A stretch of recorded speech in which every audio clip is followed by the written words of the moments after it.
Hey everyone, and welcome to a massive video on the channel.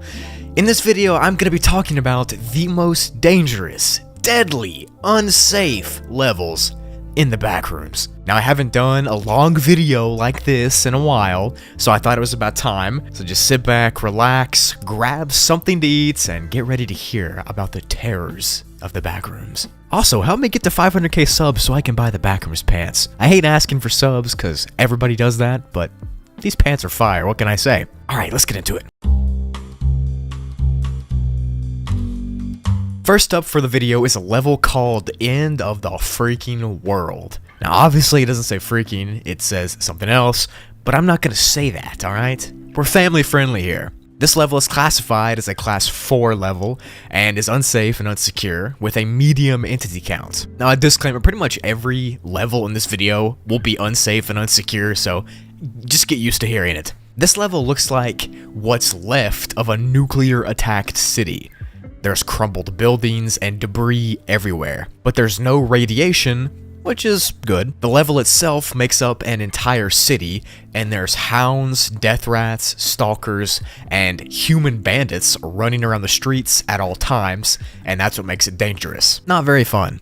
On top of a city being nuked, the level is also non-Euclidean, and it shows so many non-Euclidean properties that 3/4 of the buildings are just wacky. These properties cause things to loop, or for buildings to suddenly shrink and get big again, or for things to just glitch inside of each other.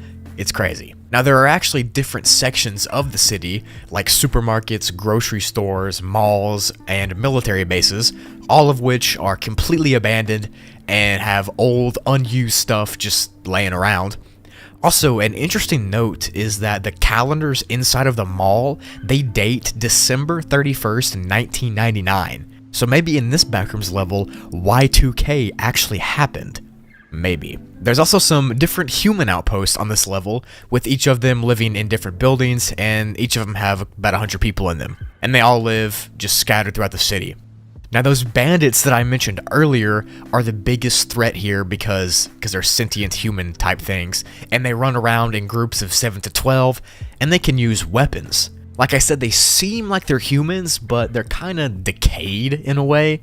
I don't know, it's weird. But yeah, that's pretty much it. It's just a huge city that looked like it got nuked, and there's a bunch of stuff in the streets that wants to hurt you. To enter this nuclear city, you can swim through the blue channel, which I made a video about, and you'll see it there, and you can just jump right into it. And to exit, you can just go to the edge of the city where the quote-unquote map ends, which is the blue channel, and you can jump right back into the blue channel and swim to another level. Fun! Now next up obviously is the blackout level, and it's considered to be a parallel level to the whiteout. It's classified as a class 5, so it's really dangerous and has creatures, which completely contrast the whiteout. And it mirrors the whiteout level in its specific design and layout, but instead of it being perfectly white, it's an abandoned, nasty house covered in cobwebs and broken floorboards. Smilers and hounds are the main entities here that roam the halls, but sometimes random voices have been heard echoing down the hallways, so there might be something else down there. There's also been reports of random screaming, so yeah. The windows on this level can actually be looked out of, unlike the whiteout level, where if you look out those windows, you'll just see white. Here, you'll see a field at nighttime. You can't break the window to go out there and explore, but the field is the exact same location and thing you see out of every window, so it might be a fake thing, but we don't know.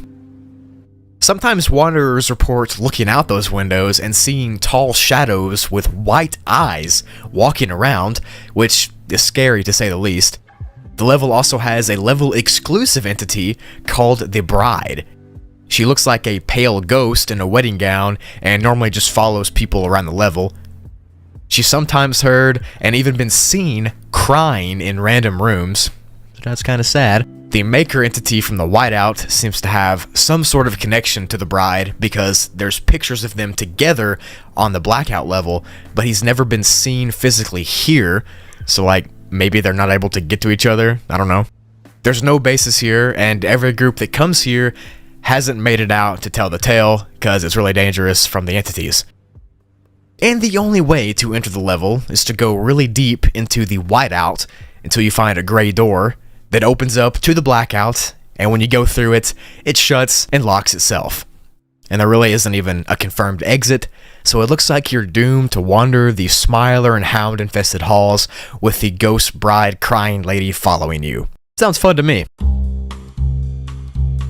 Level 611, aka The Maze, The Creatures, and The Monster. Yes, that's actually the name. Level 611 is its own classification called Class Hunting Grounds, which means a hostile entity oversees it always, and you're constantly in imminent danger. Fun, right? The level is made up of a thick network of rundown hallways that look like different kinds of architectures. For example, one could be a sewer system hallway and one could be like a hospital mental asylum hallway. All of the halls are different except in a couple ways, but one of those ways is that they all have an insane amount of gory waste that's scattered all over the surfaces. Yes, you heard that right. Intestines, bodily fluids, and other excrement is literally all over the walls and the floors and ceilings. There's also a slick membrane coating all over everything that the level seems to produce itself, like it's a living thing, so weird. The halls have pipes that jut out from the walls and the ceilings, and they kind of can cut off paths sometimes, which makes this level pretty unexplorable. The floors of every tunnel are all different types of tiles that have been broken or caved in. This is actually one of the most dangerous parts of the level, since you're just as likely to get hurt by the floor as you are by the entity I'm about to tell you about. So this level is actually confirmed to be Euclidean, which means it does obey the natural physics and geometry of our world, but there are still some really weird things and turns and curves that happen in the halls that don't make any sense really, like sharp right angle tunnels or paths that just go straight up in the air. It's weird, funky stuff. I don't know. The lights in this level can range from candles to fluorescent lights, and depending on where you are in the level, the light can be really bright or it can be pitch black. Every once in a while, you'll run across a random room on this level as well. These are very rare to find, but if you do run across one, you'll notice rotting wood furniture inside of them, and sometimes there'll even be fresh fruits on the furniture. What? No one knows how or why the fruits are there. They're just there. But random fruit does not compare to the scariest part of this level, which is the entity that lives here called the Sential, or Entity 611-1. The second a wanderer enters this level, the Sential entity starts tracking them. No matter how close or far away they are, it'll find you. And when it reaches you, you'll be attacked by a huge blade that's hooked together by chains. Now, the following, what I'm about to say, are some of the observations that have been made about this entity.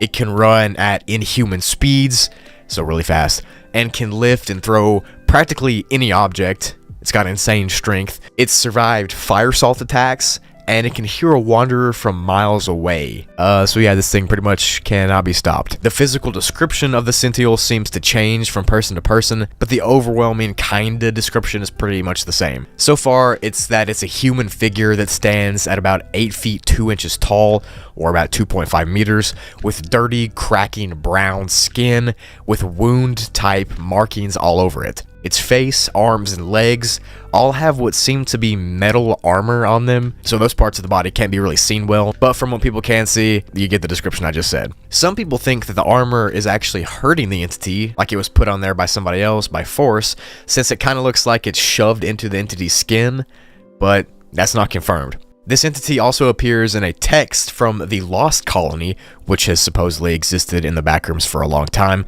and that text talks about how dangerous the Sential is, so evidently they've known about this thing for a long time, and they've also known to avoid this level at all costs because of it. As far as bases and outposts go, well, there aren't any, obviously, and you can enter this level from any indoor industrial building that's kind of dilapidated or falling apart on any other level, and all you have to do is walk through a door inside of one of those places, and you'll be sent here. You can exit through randomly appearing areas that seem to have like a no-clipping energy to them.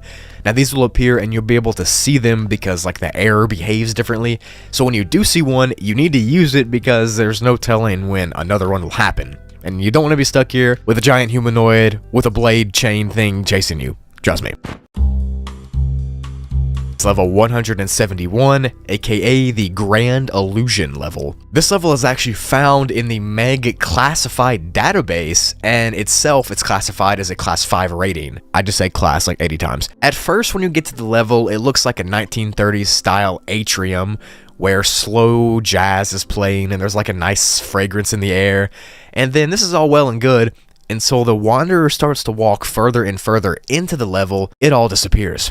The chill jazz area behind you will eventually fade away, and that nice smell you smelled in the air will disappear, and it'll start to smell rotten. This smell is described as the smell of mothballs and rot, so a very strong chemically smell. The calm lights you saw earlier will turn into what's known as signal lights, which I'll talk about in a second, and something called the blight will appear when those lights go off. The blight is apparently an entity swarm full of hostile entities that attack as soon as the wanderer is seen. There are a bunch of different entities that make up a blight, but none are listed on the Wikidot, so I don't know. The common theory is that the blight and the signal lights have some sort of symbiotic relationship, because the lights will flicker on and off at a 5-minute interval, so they'll be on for 5 minutes and off for 5 minutes. When they're on, the atrium and the jazz scene is what you see. You smell that nice smell, and you're just chilling. That's when the lights are on. But when the lights go off, that illusion falls apart, and the level turns into complete darkness. That good smell turns into a horrible one, and the music becomes slow and distorted. This is when the blight seems to be visible to the wanderer, because when the lights are on, you can't see these blight hordes, but when they're off, you can. So pretty much, it's just a big game of red light, green light, if you know what that is. When the light's red, you stop. When the light's green, you go. But in this instance, when the signal lights are on, you're fine. You're just in that chill jazz area. But when they turn off is when the entity swarm starts. So this is a summary of a memo that Meg has on the website about this level, because I can't be bothered to read the whole thing on here. I'm just going to summarize it. Pretty much, this level is dangerous because of its non-Euclidean properties, so all the information on it is being removed for safety reasons. If you want to get here for some reason, you can get there by getting lost on level 5 in a really far out wing. However, the level has apparently been removed from level 5 due to an unknown catastrophe. Nice. So if you get to this level, try to get out before it turns dark. You got 5 minutes, because when you get to the level, it's light, but after 5 minutes, it's going to be dark. Shady Gray is classified as class undetermined and is a collection of extremely unstable sublevels that are really rare and hard to get to. All of the levels are colored in a grayscale black and white format, and the environments inside of the sublevels are extremely dangerous and very, very unstable. Meg has sent multiple agents to this level to explore its sublevels to try to get more information about it, but only one has come back alive. There are 8 confirmed sublevels that have been discovered so far, but there might be more than that, we don't know. And not all 8 of them are documented. Only 5 of them are documented, so we're going to get into them right now. The first sublevel is level 00, or Z0, but I'm not going to say Z0 because level 0 sounds better. And this is the most stable part of the Shady Gray. It's the only sublevel that you can actually explore without really much danger being there. That is, as long as you escape it before nighttime. This sublevel looks like a jungle, but it's black and white, just like all the other sublevels. And the trees here are really glitched, and they're glitched inside of each other most times. But besides that, in the black and white color scheme, the level is pretty stable. So level 0 is where you actually enter the Shady Gray level at. You'll wake up in the shack you see on the screen right now, in the middle of the jungle there. This specific sublevel has a day-night cycle of about 12 hours, but it doesn't gradually change from day to night like it does in real life. Instead, it instantly changes, like a light switch being turned on or off. This is really dangerous, and I'll explain why later. But the reason I was saying that the area is somewhat safe is because during the day there are no entities here at all. But at nighttime, the level gets flooded with them. When it does get nighttime, all the light immediately goes away, and it gets so dark that you can't even see your hand right in front of you. Also, flashlights and stuff don't work here either. You'll start to hear howlers howling in the distance about 5 minutes into the darkness, and this is the last chance you have to get out of there before you're just toast. Now, the entities that are actually here are unknown since they can't be seen, since it's, pitch black, but it's theorized that they have night vision so they can hunt down wanderers easily. During the daytime in the sublevel, you can see lakes and rivers that are full of almond water, but when it turns nighttime, those same lakes and rivers turn into liquid pain somehow. Even if you put the almond water in a bottle from the lake, it'll turn to liquid pain at nighttime. You can get to the next sublevel below this one by getting a branch and drawing in the mud. This will open up the floor and you'll fall directly into the next part. The next sublevel is called level 1. This is a very unstable area that looks like a black and white mansion. When you fall into this mansion, you'll be in the lobby part of it, and you'll notice that the furniture here is really glitchy, and it's really just distorted. If you touch the furniture, it'll cause your body to start glitching and distort you on an atomic level, so don't do that. Other than the glitchy furniture, this level is just a grayscaled mansion. But there is one entity here, and it's very dangerous. He's known as the Landlord, and he wears a suit and a fedora, and is always carrying around a briefcase with him. If the Landlord sees you, he'll start walking towards you, and if you run away, all the exit doors will instantly be closed and locked. When he gets to you, he will unalive you for trespassing, loser. There's been some reports of people being able to escape the Landlord by shooting him, then escaping from there by breaking a door down and getting to the next sublevel, but this hasn't always worked. The next sublevel is sublevel 2, which is a huge forest blanketed in snow. And lucky for you, this sublevel is one of, if not the safest sublevel in the Shady Gray. It's also the most explored one too. Now, it doesn't make any sense that this level is covered in snow because it's actually hot all the time here. In fact, it's so hot that people have literally ceased to exist because of sunburn and sun exposure or heat stroke. Almond water can stop these effects though, so just make sure you bring some with you. This level appears to have a sun that shines all the time, and snow never melts, even if it's getting direct exposure to the sun and the heat. Since the level is black and white, like all the levels here, it's literally impossible to tell if you're sunburned unless you feel it, since you can't see color in any grayscaled place. There are places to not get exposed to the sun though, like under the trees in the forest, or the small Meg base that's located here. The base is made up of 3 people, and they've explored most of this part of the level. Other than the snow melting and the direct heat and sunlight, there's nothing really special about this level, except for the one entity that lives here called the Fallen Angels. They look like humans with huge black wings and robes, and their body looks like they've been injured with holes in them, but they claim that they faded away, and that's how they turned out to be a fallen angel. It's assumed that they were people at one point, but that's not confirmed since they never want to talk about how they came to be that way. They're passive and they will talk to you if you confront them, but they get very aggressive if you mention level 71, so don't. Getting out of the sublevel is simple. You just have to ask a fallen angel to send you on to the next sublevel, and then they'll throw you through the ground right into sublevel 3. So now we're at the 4th sublevel, which is sublevel 3 because we started at 0. It's confusing. This is the weirdest sublevel in the Shady Gray. It's an infinite black and white ocean with occasional islands, but the water here has clocks floating in it. And these clocks have some sort of time-altering abilities within them, and they all do different things, but more on that in a second. The water of the ocean is very corrosive and toxic, and it seems to be like a weird mixture of normal distilled water and motor oil or mercury, okay? Meg has found 4 different types of clocks floating in the ocean. Analog, digital, grandfather clocks, and even watches. Now remember when I said that the clocks can alter time? Well, it typically happens when you touch them. Analog clocks themselves are the safest to touch because they'll send you to level 2 or to the next sublevel, but the analog clocks are really rare to find. Digital clocks, however, are extremely dangerous. If you pick one up, you'll be sent to level 195, which is a level full of dangerous, mysterious properties. The good news is that the digital clocks are also pretty rare. Now, normal watches, like you wear on your wrist, are really weird. They're considered an offensive weapon on this level because if you put one on your wrist, you can point your hand and watch forward towards a person, and it'll send that person to their last day alive. Nice. This could mean instantly unaliving them, or it can mean sending them to their demise by getting attacked by an entity. There's only one reported case of someone living through a watch attack, and it's because somehow this dude got sent to be unalived by a wretch, and he escaped the wretch, and he was missing for over a year before Meg found him. The grandfather clocks, you know, those huge ones, do a really weird aging thing.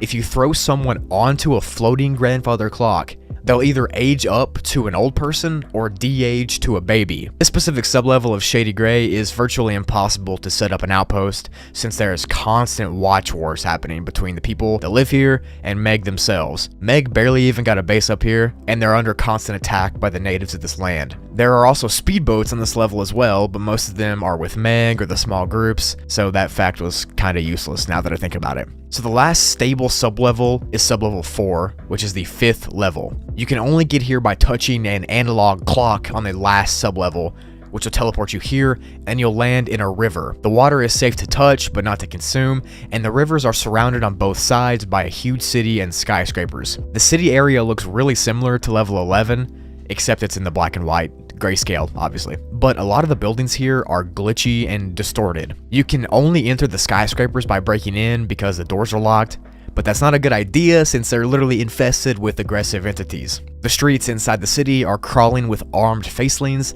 that will attempt to mug you if they even see you. You can make them docile though if you give them almond water. The mangled entity is also very common here, and they're always looking for prey. But the armed facelings and the mangled are not the only problems here. The temperatures change really quickly, and natural disasters like blizzards or tornadoes can happen at random, so it's constantly in environmental danger too. It's also dark all the time, so there's no purposeful way you can escape this level, you just have to accidentally no-clip. Cool. So the next part is the last documented part on the Wikidot, and it's called the Lost Hope. This is the part of the shady gray where stability itself just stops. It's impossible to escape, and it'll drain all the hope you have left if you had any to begin with. The walls of the Lost Hope are wobbly and distorted, and pretty much anyone who makes it here doesn't make it out. After this, there's virtually nothing documented except Too Far and The End, which don't have any words, they're just pictures. Level -2 is classified as a Class 4 survival difficulty and is unsafe and unsecure, with a medium entity count. Also, sorry, my voice is kind of weird. My nose is stopped up. What's new? The entire area of level -2 is actually split between 4 different sub-areas, which I'll explain in a second. The whole level is considered to be dangerous all the time because there are multiple undocumented hostile entities and multiple properties that are not understood about at all. And the level itself actually emits a really weird energy that attracts wanderers to it as soon as they get close to an entrance door to the level. It sort of lures them in. No one knows how or why this happens, so that's pretty creepy. Now I'm going to get into the 4 different areas of the level. The first part is called the pool. This area is a huge flooded, unfinished basement with wood pillars and support beams placed all around. There's also a bunch of pipes and vents on the walls and ceilings, and there's actually uncovered electrical wires that run across the walls as well. That's a recipe for disaster. The only light source in the area are these orange light bulbs on the roof that kind of emit a really calming glow. The water that's flooded this basement is actually almond water, but it's not even safe to drink because it's really high in dirt and iron content, and apparently there's like a harmful bacteria that lives in the water as well, so that's no fun. One of the weird things that happens in this section of the level is that sometimes you can get teleported from one spot in the water to another spot. Like you could just randomly be walking and then be teleported to a completely different hallway. Other than the teleporting though, and the other stuff I mentioned, nothing else has really been discovered about this area. And the only really weird thing, minus the flooded floors of course, is that all the hallways in this zone take only right turns, 90-degree angle turns to be exact. There's never a rounded turn or a hallway, and some of the halls themselves are so short and so skinny that you could get claustrophobia from it. So if you get claustrophobia, don't come here, and if you have hydrophobia and claustrophobia, definitely don't come here. How deep the water is literally changes all the time, so it's advised to be extremely cautious when you're walking around the level. The safest spots in this zone are always where those orange lights are glowing, because when you get there you can see and it's less dangerous, and when you escape that light area and it's all dark, wanderers have reported extreme paranoia. The water itself has had some weird occurrences too, like one time it apparently moved on its own and tried to talk to someone by spouting up water in the air, so the water might be sentient, we don't know. To get to the next zone that I'm about to talk about, you have to walk through the halls of the flooded zone, and eventually they'll change into the next level and become less flooded gradually. However, in these halls, there's actually an entity called the Screamers that live here. They're tall humanoids that have no face, except a huge mouth, and literally all they do, their only purpose, is that they scream at the top of their lungs at wanderers and paralyze them with fear. The screams can only be heard by the wanderer that's being attacked though, so if you get screamed at, no one's gonna come to help you because they can't hear it. Okay. So if you make it past the screamers and the flooded claustrophobic hallways, the next part of the level is called the Hall of Dull Flames. And this is a huge expanse of baby blue concreted walls and ceilings with white carpet on the floor. This entire zone has these blue lanterns that emit this really weird blue light that basks the walls and the ceiling. Speaking of the walls themselves look like they're kind of vintage from the Victorian era specifically, and there's paintings on the walls from the 1600s. There's been a bunch of reports in this area actually about some weird sounds that happen, like a distorted piano playing Beethoven, or the sounds of screaming. The main entities in these blue halls are actually skin stealers and screamers, of course. Not too bad. But in very rare cases, the blue lights here will turn red, which actually means that you should stop moving instantly until they turn blue again. Because if you keep walking when they're red, you'll literally and physically fade from existence. The next zone is called the Abyss. I wonder if it'll be scary or not. This area is a huge void type zone where everything surrounding you is pitch black except what's right in front of you. There are some weird structures in this zone too. Like there's entire pieces of furniture and kitchen appliances that are literally made from forks and knives and stuff like that, just kitchen utensils. And there's also this really faint ticking noise that can be heard wherever you are in the Abyss. And I guess I was wrong about this zone being scary, because it says right here on the Wikidot that the zone is actually safe. You love to see it. Most wanderers end up finding the exit to the entire level here in the Abyss. So the areas past this zone are mostly undocumented, except for one, which I'll talk about now. The last zone is called the Kafkaski Maze. Kafkaski Maze? I think that's how you say it. This zone is a huge maze made out of big bushes with purple leaves. And there's actually a sky here, and it's bright blue with clouds, and the grass on the ground is also purple, just like the bushes. And there's these random statues of clocks around, but other than this, everything else about this zone is pretty much not known. And there's sometimes these random empty pedestals with no statues on top, and each of these pedestals has a bronze card on it that says the Shavik. No clue what that means, but I mean, it sounds pretty weird and creepy. I guess this zone is just a big area with purple bushes and grass and random statues of clocks. Pretty weird. So that's it for the documented zones of level -2, and there aren't any bases in any of them, but apparently Meg is trying to set up a base in the Abyss. To enter level -2, you can enter any of the doors from level -1, or you can no-clip through a yellow wall on level 13 to be sent here. To exit, you can find a set of out-of-place stairs randomly around the level, and they'll take you to level 14, or you can just find the entrance to level -3, which doesn't exist somehow, on any of the zones except for the pool. Nice. Next up for the video is level -4, which is classified as a class undetermined because of some really weird and creepy, mysterious properties that I'll get into in a second. Physically, it looks like a huge dark forest with literally no signs of human or animal life. Just a massive untamed forest, pretty much. Everyone who enters this level always enters from the exact same spot, which just so happens to be inside of a barn that's been randomly placed in the middle of the woods. And this is actually the only structure on this level. Now, other than what I just said, this level is pretty much undocumented, and it's kind of hard to travel in because the compasses that you have and the flashlights you could use, they'll randomly break or stop working when you're out in the woods. So it's kind of like the level doesn't want to be explored. There aren't any outposts here, but there's been a bunch of attempts by Meg to start one up, and all of them have failed. These are pretty creepy, so watch out. The first attempt was called Outpost Charity, and it was founded a year after level -4 was discovered. It was located right next to that barn you spawn in at, and the group that made this outpost was 5 Meg volunteers, which were given 2 months of supplies up front. They were supposed to distribute these supplies evenly among each other, but when the second supply crate got there and was dropped off, the 5 members never came to get it, so Meg sent out a search team to find them. They found the members in a circle around the original rations crate, and they were all holding hands, and they were all unalived due to malnutrition. None of the rations inside of the supply crate were even touched. It was completely full, but for some reason they were all holding hands standing around it and weren't even alive. That's terrifying. The next failed outpost was called Outpost Burns, and this was created 4 months after that first incident. This one had 3 members who lived without issue for 3 months, but when the 4th month came along, all 3 people vanished from the camp area. The only evidence left behind was actually a picture taken by one of the members while they were still at camp, and on the back of the picture it was written in scribbly handwriting, "Going north, don't follow." None of the 3 people were ever found again. The 3rd failed outpost is kind of lame. Pretty much it was 4 people who burned down their rations. Not gonna lie, that's kind of lame.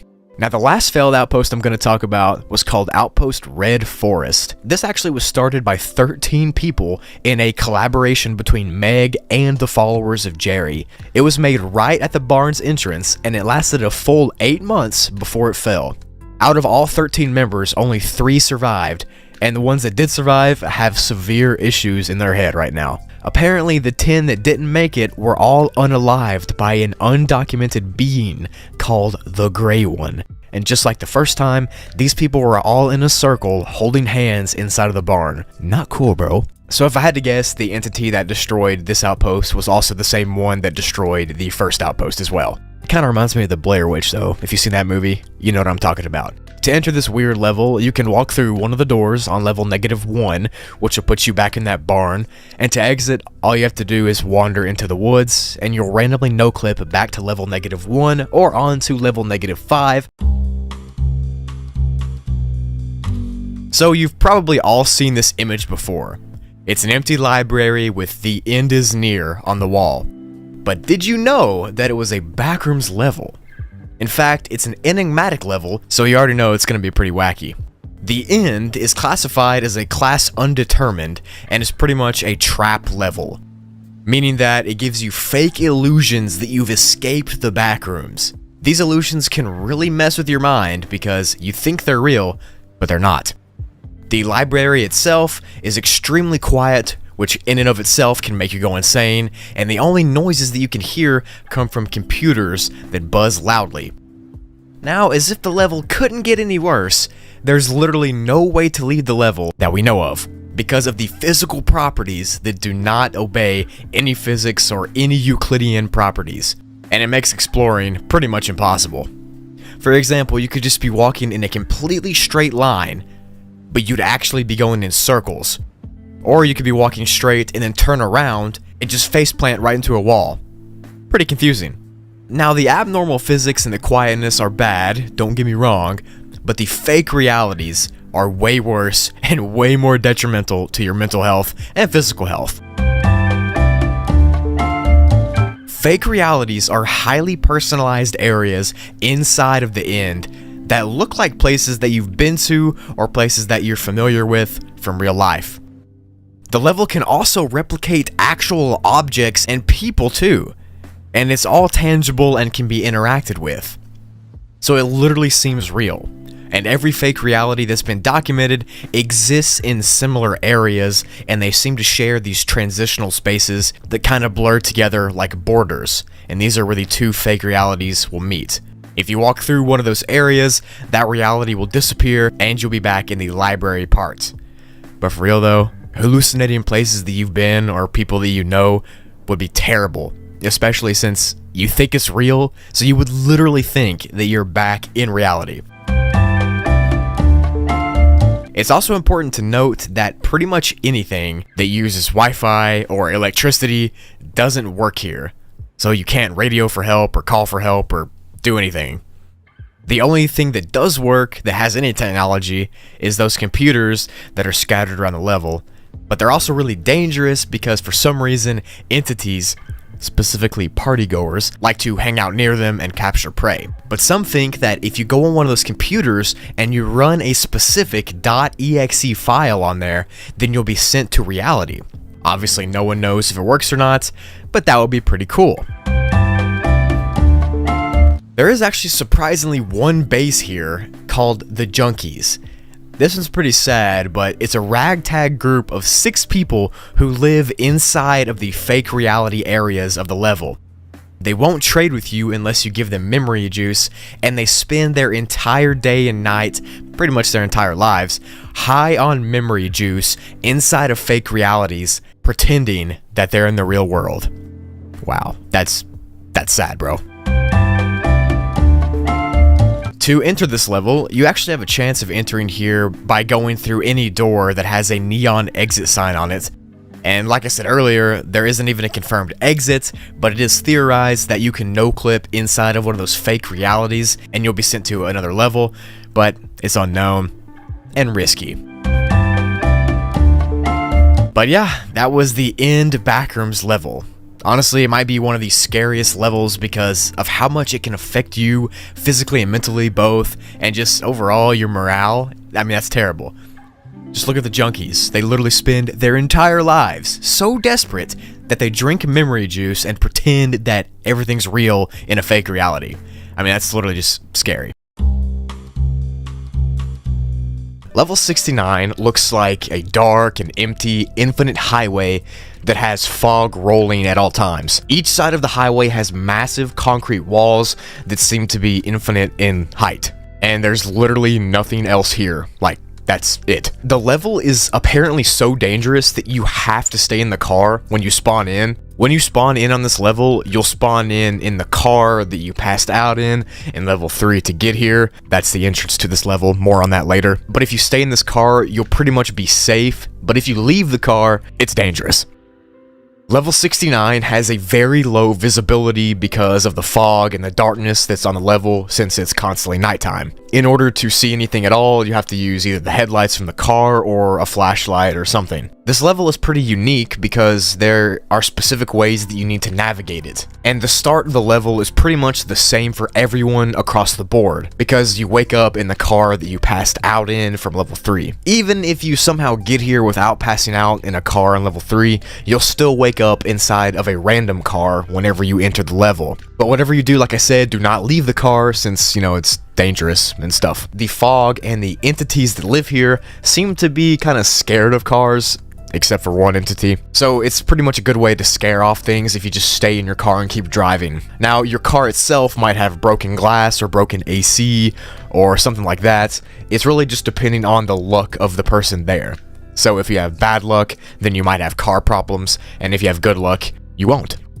Driving this car physically is pretty much just like driving a car from real life, so you don't have to worry about any of that stuff. You also don't have to worry about running out of gas because these cars don't even have fuel tanks. Nice. So you can go full speed for as long as you want since there's really nothing in the road. You can just fly down the road at max speed. But there is always a risk of crashing into an entity or something like that. So pretty much you can either drive slow and waste a bunch of time, or you can drive really fast with a chance of perishing, so pick your poison. There are also hardly any supplies on this level, so the goal is to leave as soon as possible so you don't starve. The main normal entities here are Smilers and Wretches, which are extremely hostile on this level because they don't have anything else to eat. So when they see you, they start drooling and get really aggressive. Wretches are considered to be extremely dangerous here because they can break into your car if you're parked or something like that, or if you crash into one, it could cause your car to fly off the road into the concrete wall. Just try to avoid them. Like, imagine sitting in your car and trying to take a nap and then you wake up and see one of these things. Nice.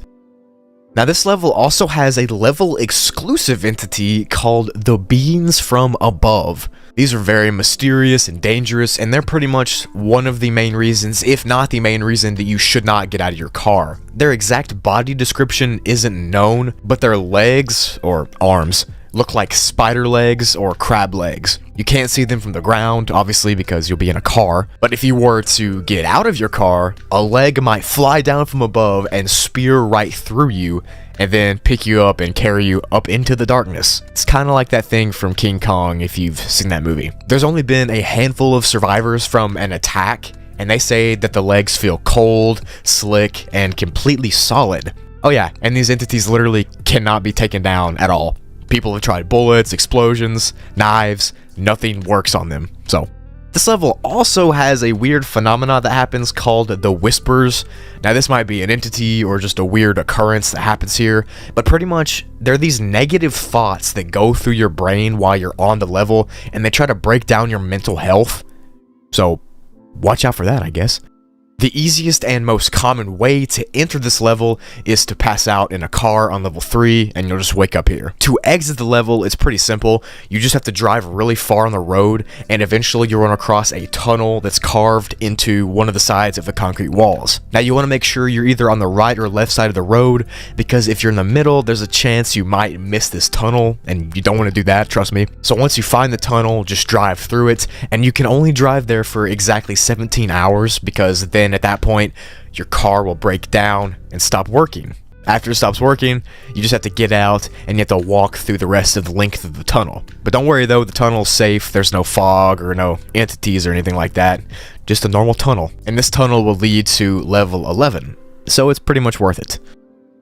There's also one unconfirmed exit as well. Some people have said that if you pass out while being attacked by a being from above, that you'll wake up in level 0. But I'm not gonna stick around and try to test that theory. So yeah, you got an infinite highway with huge concrete walls on each side and giant spider legs that come down from the sky to attack you. Love to see it. The Hive is classified as a class 5 difficulty and is extremely unsafe. I mean, just look at it. According to the person who found this level, Toy Giwa, that's what I'm going to say it as this whole video, so if that's wrong, just look at the spelling. The Hive is a never-ending labyrinth of caves and caverns where the walls and the floors and the roofs are made of a fleshy tentacle-like material. The entire place is sprinkled with alien-ish looking eggs, specifically up the columns in the middle of the big caverns. That's where most of the eggs are. There's this light blue mist that flows through the caves and supposedly makes it pretty difficult to breathe. Now, Toy Gua, which is the explorer that located this level, claims that he saw several creatures hatching from those eggs, like hounds, death moths, and crawlers, which is interesting because those creatures are on almost every single level of the Backrooms. He said that they were actually calm for a few minutes after they were hatched from those eggs, but then they turned aggressive, which is weird. And these eggs shine light on the theory that some Backrooms creatures actually do reproduce and are not just spawned in. Toy Gua also said that there's a constant howling that echoes through the tunnels, presumably from a creature that is unknown, but there are a multitude of hostile creatures that live here. There's even one entity here that was previously undiscovered until it was discovered, called the High Queen. Now there's no details on her, but she's the High Queen, so... According to the database, the Hive is the most dangerous level ever discovered in the Backrooms, since, you know, there's entities spawning all the time, and the creatures that are already here are ready to attack you.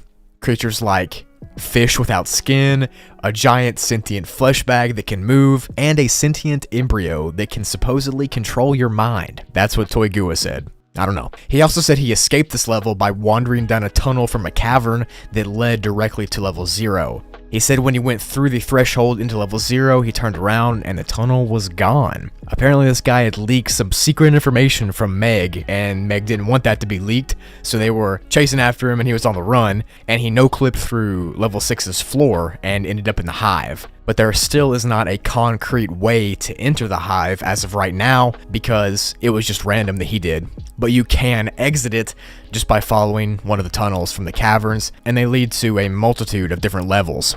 My personal theory on the Hive is that it's kind of like the heart of the Backrooms per se, and I think this dude got here just by complete accident. I don't know, maybe all the creatures come from here, maybe the Backrooms is a living, breathing entity, and this is where everything's born from. I don't know. Leave a comment down below if you want to see my Backrooms theories video. Alright, that was it for this mega video of the most dangerous Backrooms levels. I do hope you enjoyed it. If you want to help the channel get to 500k subs so I can buy the Backrooms pants, I would appreciate it if you dropped a sub. Like I said, I hate asking for it. I've never done it before. The Backroom pants are calling me, guys. And make sure to check out the sponsor of today's video, Gemstone Legends, in the description, pinned comment, or by using the QR code on the screen. Thank you all for sponsoring the video very much. Go check them out to support the channel and to check out an awesome game. Thank you for everybody for watching. Go sub to my second channel. Go check what I got over there. We're having a fun time over there. It's awesome. What can I say? Thank you for everything, and I will see you in the next video.